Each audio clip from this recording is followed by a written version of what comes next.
기도하옵나이다. 아멘. 아멘. 지난 한 2달 반 정도 저와 여러분들이 지혜로운 삶에 대한 하나님이 말씀하시는 원하시는 지혜로운 삶이 무엇인가에 대해서 말씀을 나눴습니다.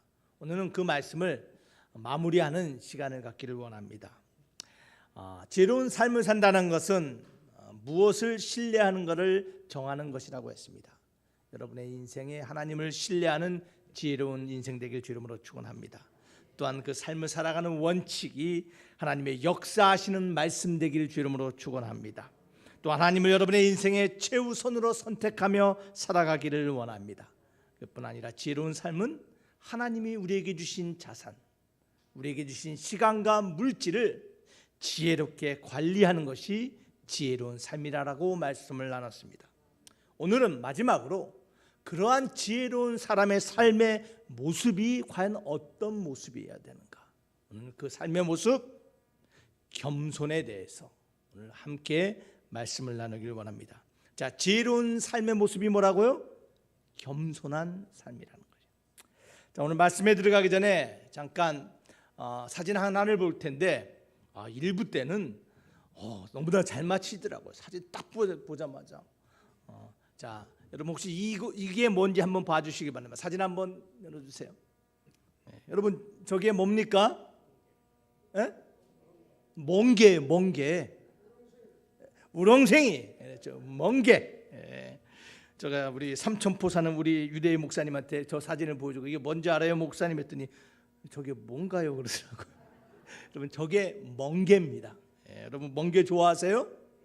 아이고 좋아하시나 보네.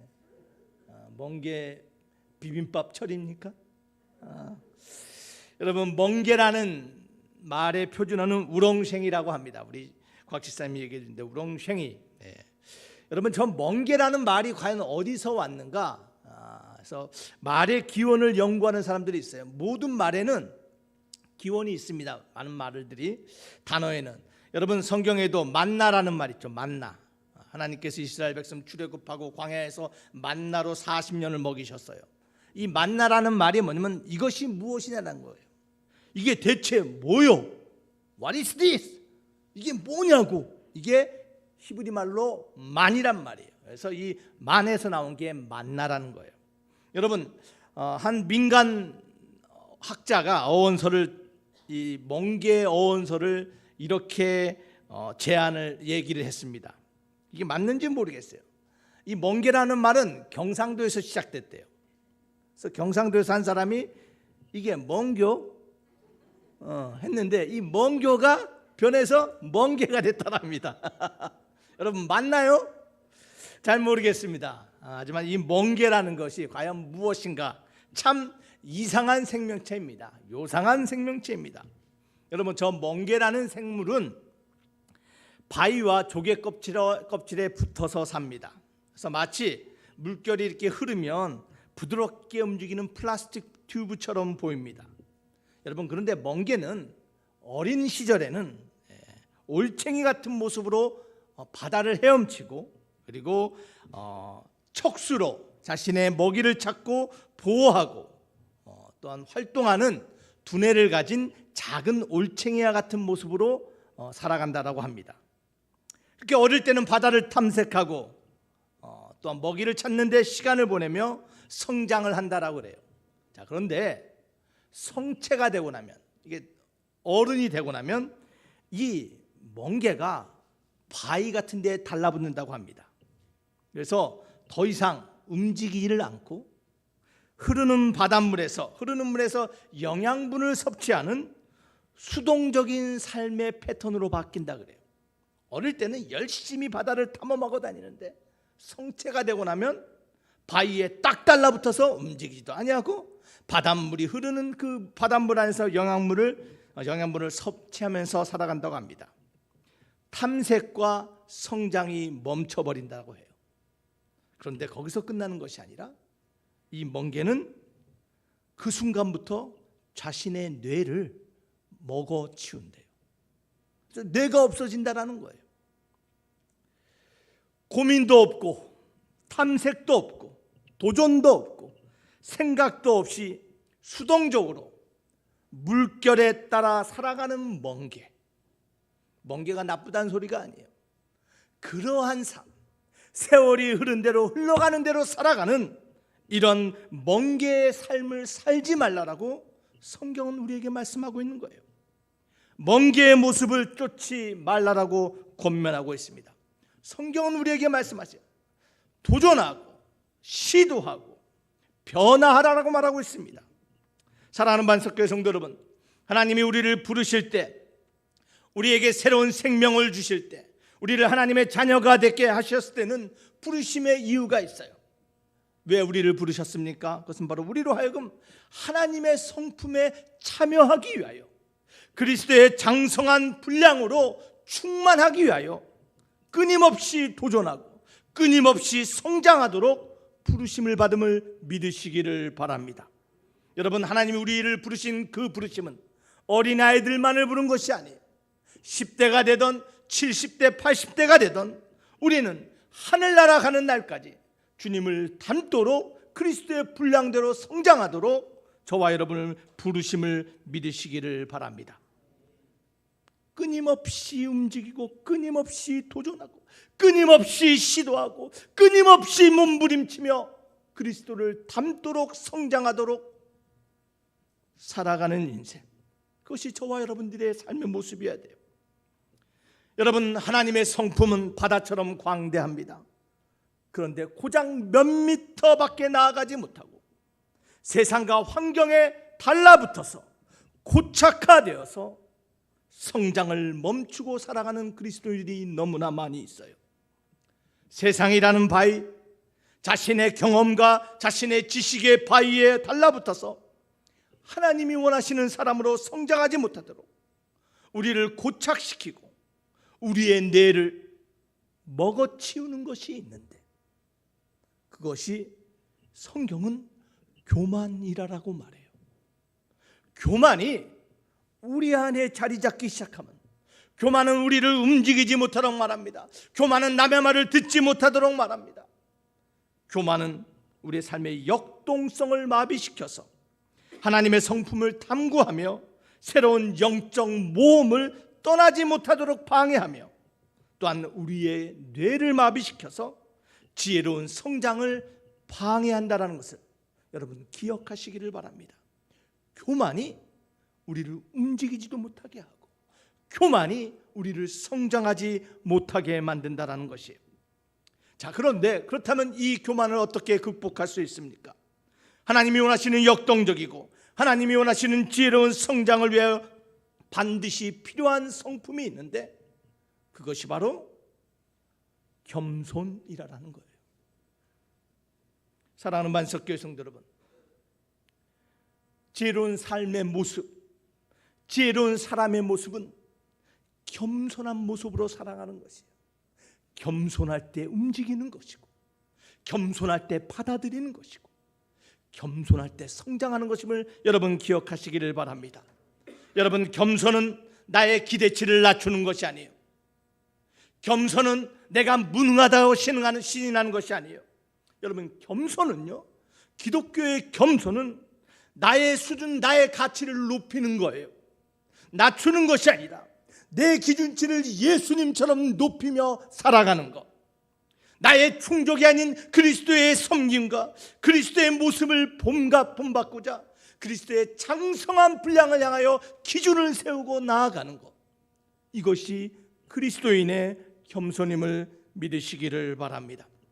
사랑하는 만석교회 성도 여러분, 저와 여러분들 교만이라는 인생의 접착제로 삶의 바다에서, 인생의 바다에서 세상의 바위, 교만의 바위, 경험과 지식의 바위에 달라붙어서 고착되어 움직이지 못하는 인생이 아니라 하나님의 그 넓은 바다를 마음껏 헤엄치며 탐구하고 하나님이 주신 영향을 공급받아 날마다 성장하는 인생 되어야 될 줄 믿습니다.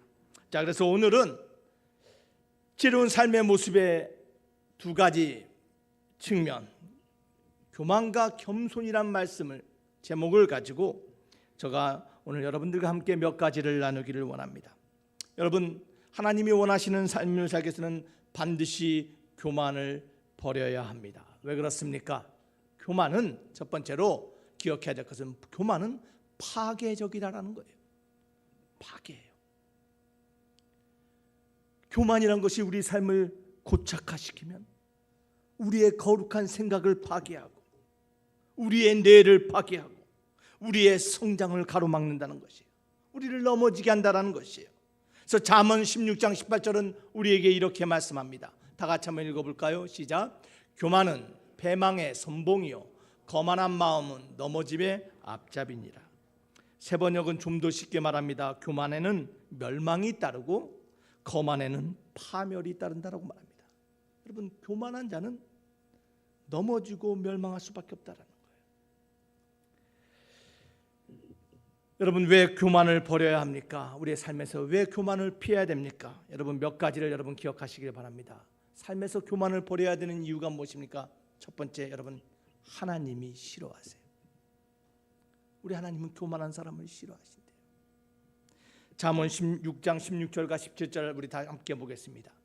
여호와께서 미워하시는 것 곧 그의 마음에 싫어하시는 것이 67가지인데 곧 첫 번째 뭐라고요? 교만한 눈을 싫어하신다라는 거예요. 여러분, 사랑의 하나님이, 은혜의 하나님이 받아들이지 못하는 자가 있는데 교만한 자라는 거예요. 혹시 우리 안에 교만한 모습이 있다면, 교만한 눈이 있다면 이 시간 그것을 하나님 앞에 고백하며 자백하는 시간을 갖기를 바랍니다. 하나님이 교만을 싫어하는데 그 이유가 무엇입니까? 두 번째로 여러분 기억하시길 바랍니다. 그 교만이 은혜를 막는다고 합니다. 야고보서 4장 6절은 말합니다. 그러나 더욱 큰 은혜를 주시네. 하나님 우리에게 더 큰 은혜를 주기를 원해요. 그러므로 일렀을 때 하나님이 교만한 자를 물리치시고 겸손한 자에게는 은혜를 주신다 하였느니라. 겸손한 자에게 뭐를 줘요? 은혜를 주세요. 교만한 자를 물리친다란 말은 그 은혜를 거둔다라는 거예요. 여러분의 삶에, 우리의 삶에 하나님의 은혜의 물줄기가 막힌 것 같고 하나님의 은혜가 느껴지지 않는다면 지금 내 안에 교만한 마음이, 교만이라는 접착제가 내 삶을 고착화시키고 받아들이지 못하고 움직이지 못하게 하고 있지는 않는가? 우리 자신을 한번 돌아봐야 될 줄 믿습니다. 사랑하는 만석교회 성도들은 왜 교만을 버려야 된다고요? 교만이 하나님의 은혜를 막아요. 두 번째, 교만이 세 번째 뭘 기억합니까? 교만은 우리의 눈을 막는다고 합니다. 우리의 죄가 무엇인지, 우리의 문제가 무엇인지, 우리의 삶의 필요가 무엇인지를 보지 못하도록 교만은 우리의 눈을 막는다라는 것이에요. 나는 문제 없다라고 생각하게 만듭니다. 나는 죄가 없다라고 말합니다. 잠언 26장 12절은 이렇게 말합니다. 내가 스스로 지혜롭게 여기는 자를 보느냐? 그보다 미련한 자에게 오히려 희망이 있느니라. 스스로 지혜롭게 여기는 자가 누굽니까? 교만한 자입니다. 나는 아무 문제 없다 생각합니다. 나는 지혜롭다고 생각합니다. 그런 자보다 오히려 미련한 자에게 삶의 소망이 있다라고 성경은 말하고 있습니다. 사랑하는 만석교회 성도 여러분, 교만을 버려야 됩니다. 교만은 우리의 눈을 막습니다. 네 번째로 교만이 무엇을 막습니까? 교만은 우리의 관계를 막는다고 합니다.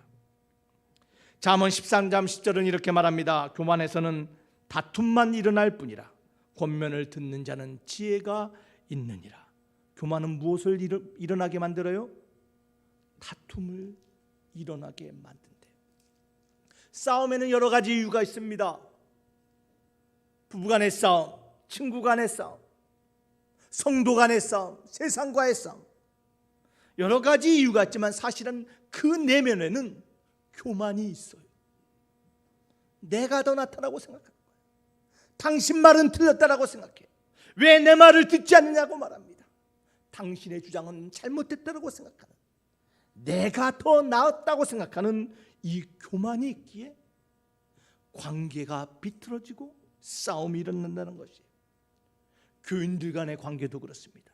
성도와 목사의 관계도 그렇습니다. 목회자들과의 관계도 그렇습니다. 사랑하는 만석교회 성도 여러분, 속지 마시길 바랍니다. 높은 자 낮은 자가 어디 있습니까? 더 많이 가진 자 적게 가진 자는 있을 수 있어도 하나님이 보실 땐 다 똑같은 하나님의 자녀임을 여러분 믿으시기를 바랍니다. 여러분 목회자들 중에서도 그런 사람이 있어요. 내가 더 많이 공부하고 내가 더 많은 경험을 하고 내가 더 큰 교회를 하니까 더 높은 것처럼 착각하는 목사들이 있어요. 여러분 하나님이 보실 때는 똑같은 종들이에요. 사랑하는 만석교회 성도 여러분, 교만은 다툼만을 일어나게 한답니다. 그뿐이 아닙니다. 잠언 21장 24절은 이렇게 말합니다. 무례하고 교만한 자를 이름하여 망령된 자라 하나니 이는 넘치는 교만으로 행함이니라. 여러분 망령되었다라는 말은 하나님 앞에서 표현하는 말이에요. 교만한 자는 하나님과의 관계도 깨진다라는 거예요. 사랑하는 만석교회 성도 여러분, 교만 버려야 됩니다. 사람과의 관계, 친구와의 관계, 세상과의 관계, 하나님과의 관계를 막기에 교만은 버려야 됩니다. 왜 교만을 버려야 됩니까? 우리 기억합시다. 교만은 다섯 번째로 하나님의 나라를 막기에 버려야 돼요. 하나님의 나라에 들어가지 못하게 만든다는 거예요. 잠언 16장 5절은 이렇게 말합니다. 무릇 마음이 교만한 자를 여호와께서 미워하시나니, 하나님은 교만한 자를 미워하신대 피차 손을 잡을지라도 벌을 면하지 못하리라. 여러분 일생에 하나님의 채찍을 말하는 것이 아니에요. 여기서 벌을 면하지 못한다는 것을 현대인의 성경은 좀 더 정확하게 번역했어요. 절대로 형벌을 면치 못하리라. 영원한 심판을 피할 수 없는 사람들이 있는데 교만한 사람들이란 거예요. 하나님의 나라에 들어가지 못한다는 것이. 사랑하는 만석교회 성도 여러분, 교만 버려야 됩니다.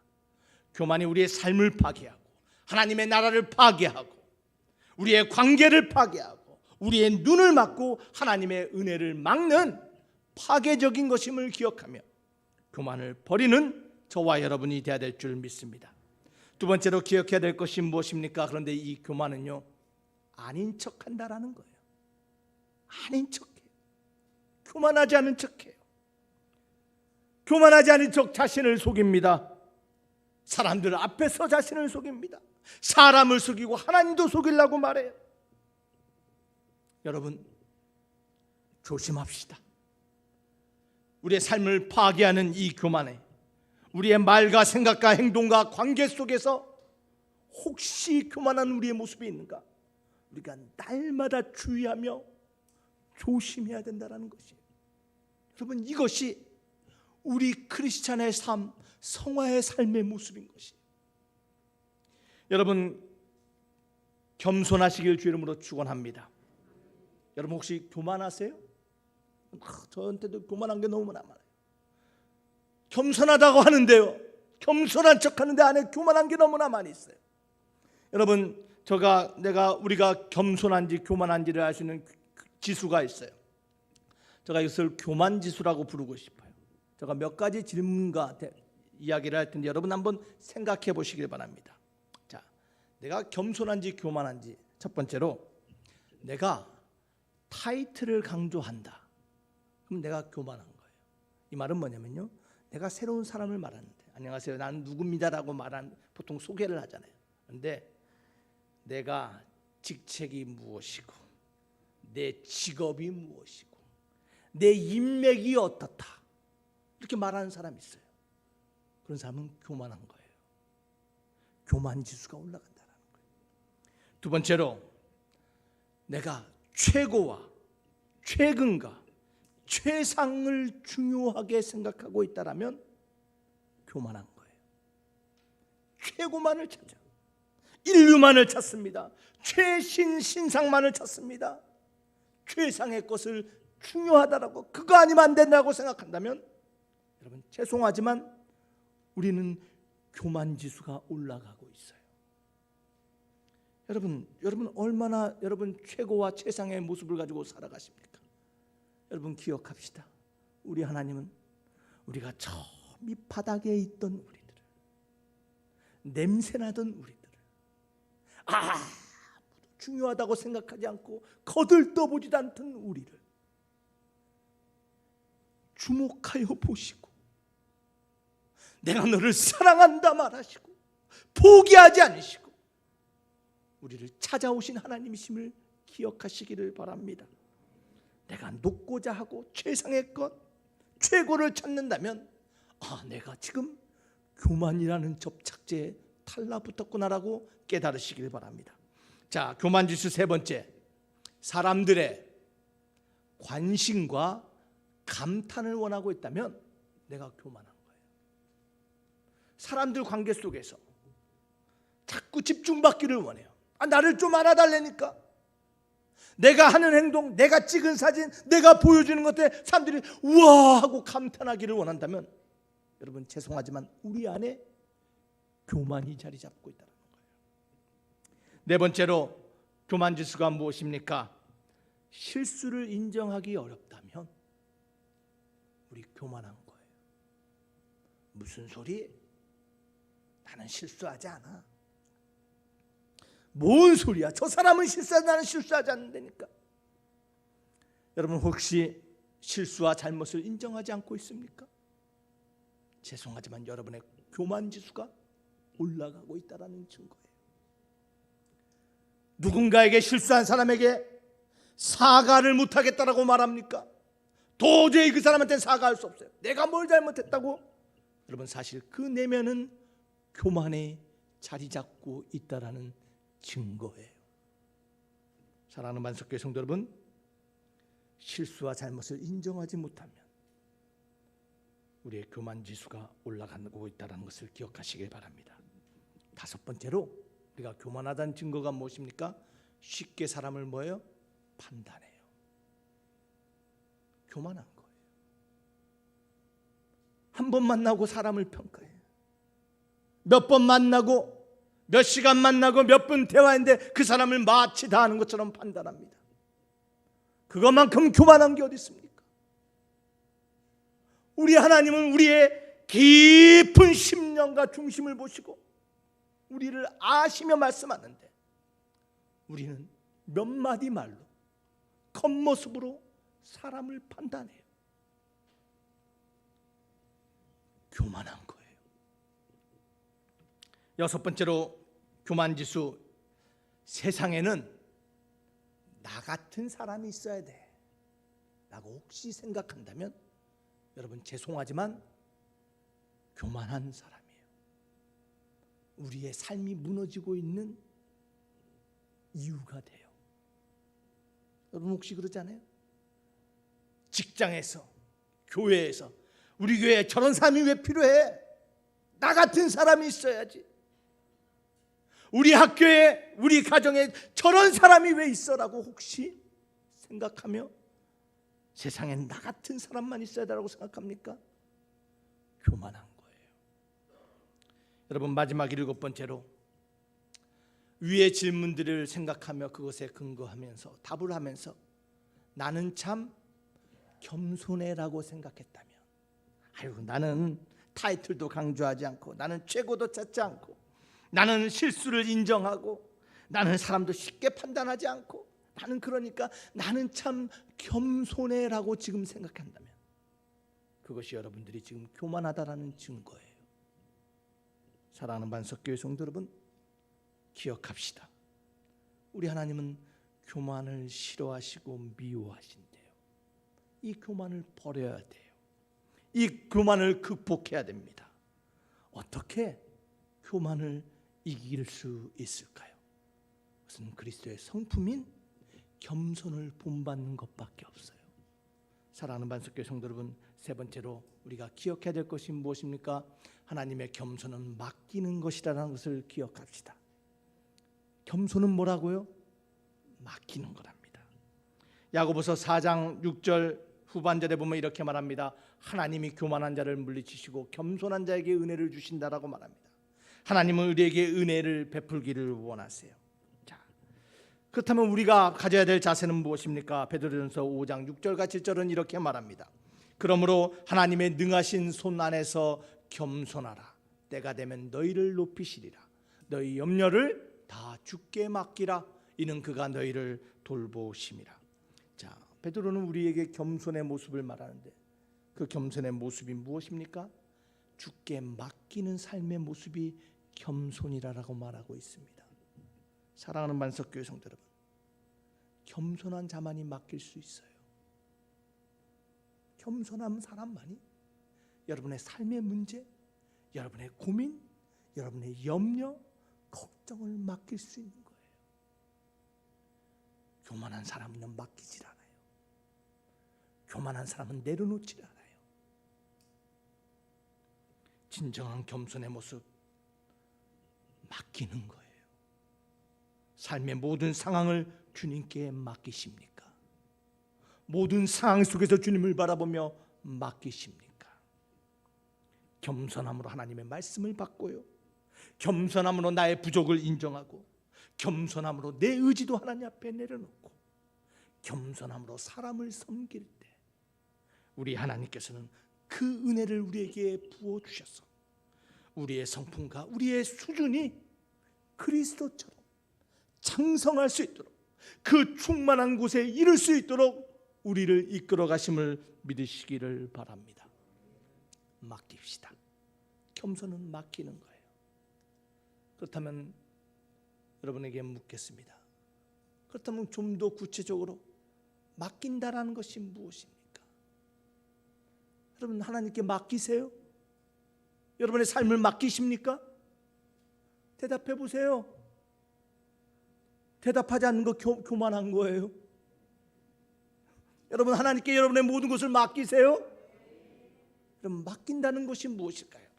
여러분, 이 이야기를 통해서 맡기는 게 무엇인지 한번 발견하기를 원합니다. 잘 들어보시길 바랍니다. 여러분, 인생은 크게 두 가지 인생이 있다라고 말합니다. 연못 인생과 시냇물 인생이 있다라고 합니다. 연못 인생이라는 것은 여기저기서 날아온 비난과 조롱과 미움을 마음에 가다 놓고 그것이 골마서 썩어서 아파하는 인생, 쌓이는 인생이 연못 인생이래요. 그러한 연못 인생을 산 대표적인 사람이 있는데 성경에 사울이라는 사람입니다. 사울은 다윗이 골리앗을 무찌를 때 사람들의 환호하는 소리를 들었어요. 사울은 천천히요, 다윗은 만만이라는 소리를 들었습니다.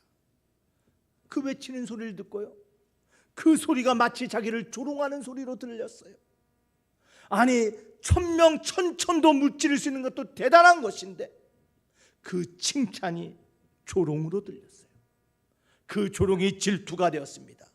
조롱과 시기가 그의 마음에 가득 찼습니다. 그의 마음에 다윗을 죽이고자 하는 열망이 솟아났어요. 다윗을 죽이는 것이 그의 인생의 목적이었습니다. 그런 비참한 인생을 살다가 결국에 자신이 비참하게 쓰러져 죽은 사람, 연못 인생을 산 사울이었어요. 여러분, 시냇물은 연못과 다릅니다. 시냇물은 스스로 가두지 않고 흘려보내는 것이 시냇물입니다. 시냇물 인생은 통로 같은 인생이라고 말할 수 있습니다. 통로에서는 그 무엇도 머물지 않습니다. 시냇물 인생에는 모든 것이 흘러갑니다. 멸시도 흘러가고, 비방도 흘러가고, 자랑도 흘러가고, 내 영광도 흘러갑니다. 교만도 흘러갑니다. 이런 시냇물 인생을 살았던 사람이 바로 다윗입니다. 여러분, 사무엘하 16장에 보면요, 다윗이 그 아들 압살롬이 반역을 일으켜서 예루살렘 성을 버려놓고 도망하는 피난길에 오른 이야기가 등장합니다. 생각해 보시길 바랍니다. 아들이 반역을 했어요. 모든 것을 내려놓고 수치와 부끄러움으로 도망길에 올랐습니다. 그런데 그 피난길에 갑자기 한 사람이 그들 앞을 가로막습니다. 성경에 보니까 사울의 친척이었던 시므이란 사람이 다윗과 그들의 무리 앞에 와서 이렇게 말을 합니다. 저주를 쏟아붓습니다. 돌을 던지면서 욕을 하기 시작합니다. 그것이 사무엘하 16장 7절과 8절의 말씀입니다. 다 같이 한번 보겠습니다. 시므이가 저주하는 가운데 이같이 말하느니라. 피를 흘린 자여, 사악한 자여, 가거라. 가거라. 사울의 족속의 모든 피를 여호와께서 내게로 돌리셨도다. 그를 이어서 내가 왕이 되었으나 여호와께서 나라를 내 아들 압살롬의 손에 넘기셨도다. 보라, 너는 피를 흘린 자이므로 화를 자처하였느니라 하는지라. 여러분 생각해 보세요. 아들에게 쫓겨서 비참한 마음으로 도망가는데 이 시므이라는 자가 뭐라고 말해요? 너는 피를 흘린 자다. 너는 사악한 자다.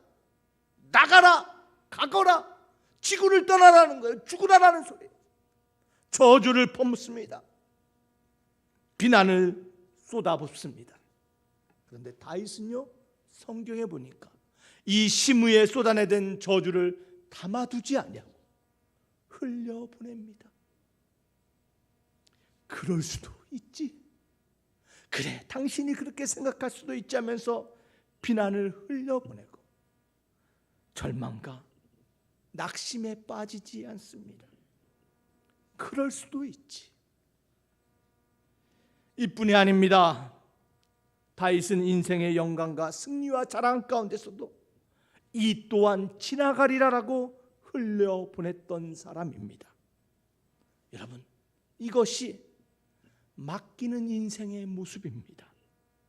여러분이 겸손한 건강한 삶의 모습을 갖기 위해서는 여러분 흘려보내시기를 바랍니다.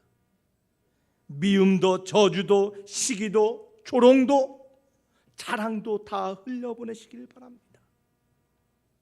여러분, 오늘날 얼마나 많은 사람들이요, 부정적인 말과 조롱과 비난의 댓글로 상처받고 또 스스로 목숨을 끊는 사람이 얼마나 많은지 몰라요. 여러분, 인간관계에서 때로는 비난과 증오의 화살이 날아올 때가 있습니다. 오해와 편견으로 따가운 눈총을 받을 때도 있습니다. 살다 보면 시므이가 다윗에게 폭탄을 쏟아부은 것처럼 자존심을 상하게 하는 말을 들을 때가 있습니다. 이러한 상황을 이기는 길은 시냇물처럼 흘려보내는 거예요. 담아두지 마세요. 그럴 수 있지. 이 또한 지나가리라는 마음으로 비난과 조롱의 말을 흘려보내십시오. 하나님께 맡기시기를 바랍니다. 그러할 때 우리의 삶의 새로운 회복과 새로운 성장을 경험하게 될 줄 믿습니다. 사랑하는 만석교회 성도 여러분, 기억합시다. 우리 사진 한번 다시 한번 볼까요? 여러분, 멍게처럼 살고 싶으세요? 멍게와 같은 삶을 살아서는 안 됩니다. 삶에 고착화돼서 살아서는 안 됩니다. 지혜로운 삶의 모습이 무엇입니까? 하나님께 맡기며 우리의 삶의 모든 것 흘려보내는 삶, 그것이 진정한 겸손한 삶의 모습입니다. 이런 시냇물과 같은 인생 되시기를 주님의 이름으로 축원합니다. 기도하시겠습니다. 아버지 하나님, 감사합니다. 다시 한번 우리의 삶을 돌아보게 하시니 감사합니다. 교만한 자는 붙잡고 붙들리고 움직이지 아니하고, 아버지 하나님, 그 삶이 파괴되는 자라 하시니 아버지 하나님, 두려움으로 그 말씀을 받게 하시니 감사합니다. 우리의 인생이 하나님이 원하시는 겸손한 삶 되어서 삶의 모든 것들을 하나님께 흘려보내고 새로운 하나님의 그 은혜의 물줄기로 채워지는 인생 되게 하여 주시옵소서. 믿사옵고 예수님 이름으로 기도하옵나이다. 아멘.